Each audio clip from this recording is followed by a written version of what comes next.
Hi guys, A-Track here. Welcome to the video. Today I'm going to be going over some quick stuff for OBS when it comes to video settings and all that cool stuff. We're just going to jump into it real quick. First thing you want to do, open up OBS, pull up OBS Studio. I always run my OBS as an administrator. If you're not, you probably should. So first thing we're going to do is go down here to Settings, go to the Stream tab. In the Stream tab, you're going to select which service you use, which I use Twitch, obviously, twitch.tv/A-Track. If you don't follow me there, go follow me there. We stream all the time and cool stuff. You can actually sign into your Twitch account through OBS right here if you want to, or you can use your stream key. There's different ways of finding stream keys through the different services you use. I will be making a video on how to find your stream key in every different service, or at least for the main ones, except for Mixer. Go down to Output. Output here is where you're going to have your... Pretty much, this is what you're going to be sending to Twitch, right? Or whatever, not Mixer. So for video bitrate, right here, this depends on what resolution you plan on streaming at. I stream at 1080p 60, so I use 6,000 bit for my bitrate, which is 6,000 kilobytes per second.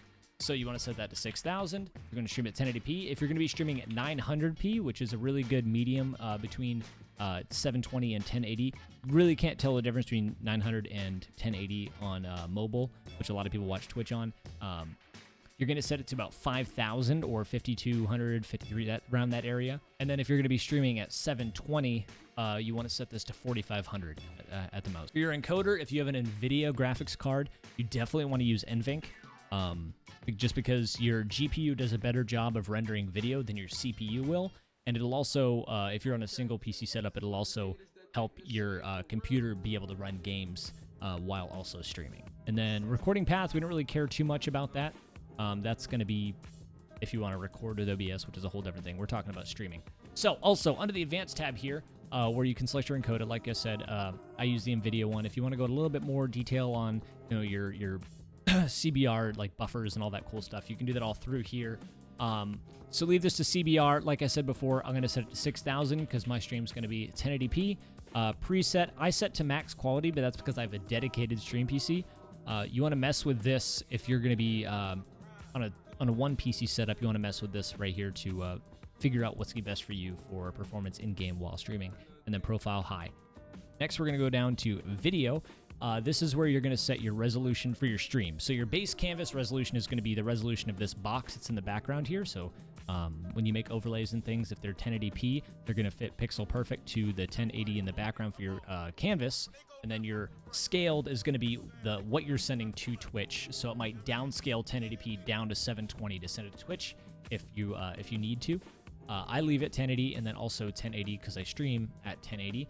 If you want to set this to something else, you can actually highlight the text and type in. So if I was going to stream at 1600 by 900, which is 900p, I could just type that in right there, and it's that easy.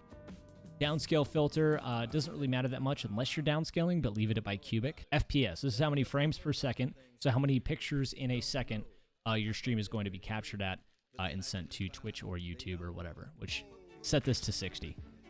It's better for you to lose resolution than it is for you to lose frame rate. So if your computer's struggling at 900p, go down to 720, set that bitrate to 4500, and keep on going.